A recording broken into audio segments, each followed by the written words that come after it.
The believed story of the Trojan War has been told from generation to generation, and it's happened between the Mycenaean Greeks and the Trojans around 1200 BC. It was a long and bloody war and ended with the Mycenaeans sacking the city and burning it down. There are many different versions of Troy that have been believed to have been found, from Troy 1 to Troy 9. Some have more importance than the others, and the current belief is that Troy 7a is the Homeric Troy we know. The archaeological evidence has been found at Hisarlik in modern-day Turkey, called Anatolia in modern times. Watching the Michael Wood BBC documentary In Search of the Trojan War, Fall of Troy, there was a discussion about a Troy just before, Troy 6.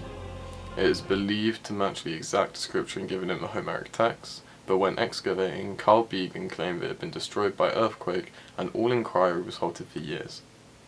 The two events took place 10 to 80 years apart, and this gives time for a lot of development and change. However, Began's Troy that he claims was a powerful nation such as the Iliad Troy lends itself more to shanties in the streets and being very market and trade focused, not a military nation. We know there were sacks similar to the Homeric sack of Troy in Mycenaean times, with Orchomenos and Thebes being two shining examples. They were destroyed by other powers during this time, burned to the ground, and abandoned by the surviving people after horrible wars. However, these sacks would have occurred at a similar time in history, perhaps either before or after the Trojan War, depending on timing.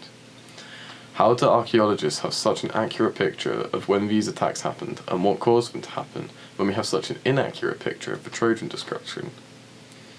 The Palace of Thebes had the distinct advantage of being treated like a holy place for a long time. This meant it was preserved a lot better than Troy or Orchomenos would have been.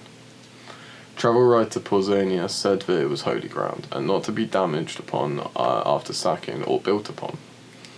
And outstanding archaeological evidence shows an 1,000-year gap before anyone did build on top of the palace. That is Thebes, though, a city on the Greek mainland destroyed by Greeks in a Greek war.